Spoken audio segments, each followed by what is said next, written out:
Angedacht zwischen Rhein und Reben. Impulse aus dem Kirchenbezirk Germersheim. Ja, hallo wieder zu Angedacht. Ich habe euch mal wieder etwas mitgebracht. Etwas, das wir alle täglich benutzen und sicher mindestens eine in jedem Haushalt zu finden ist. Die Rede ist von einer Toilette. Hier die Spielzeugvariante eines dänischen Herstellers.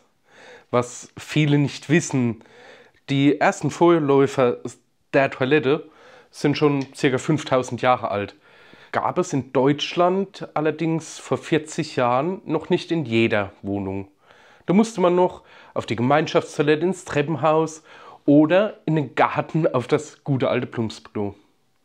Unvorstellbar finde ich, dass es immer noch Länder gibt, wo die Toilette nicht in der Selbstverständlichkeit vorhanden ist. Ich meine, wohin mit dem ganzen wenn es keine Toilette gibt. Langsam kommt bei euch wohl der Zweifel auf, bin ich hier noch bei Angedacht? Was labert der Hutzler von Toiletten? Ich gebe zu, es ist gewagt. Aber ich vergleiche hier und jetzt Jesus mit einer Toilette. Und das in der Passionszeit, die Zeit, die auf Ostern vorbereitet, auf den Tod und die Wiederauferstehung von Jesus. Wenn wir ehrlich sind, häufen wir jeden Tag genug Mist an. Jeder von uns. Im biblischen Kontext könnte man den Mist auch mit Sünde übersetzen. Also Schuld, Versäumnisse, Lügen, verletzende Worte. Gott hat viele gute Ideen für unser Leben. Doch vor allem wünscht er sich, dass wir uns mit Respekt und Liebe begegnen. Unsere Gedanken, Worte oder Taten sind dagegen oft eher lieblos und gemein. Eben ein Haufen Mist.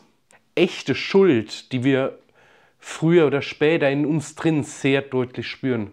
Vielleicht können wir mit Lügen der Schuld eine Zeit lang umgehen.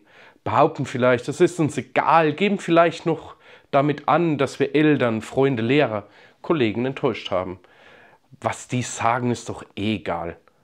Doch all das bleibt in unserem Herzen, lässt es dunkel und stinkig werden. Echte Schuld, Mist, den wir allein nicht loswerden.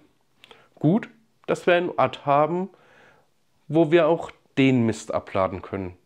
Jesus, der am Kreuz starb, für all unsere Schuld gestorben ist, wenn wir ihm, Gottes Sohn, ehrlich von unseren Fehlern und Sünden erzählen, echte Reue zeigen und ihn wirklich um Vergebung bitten.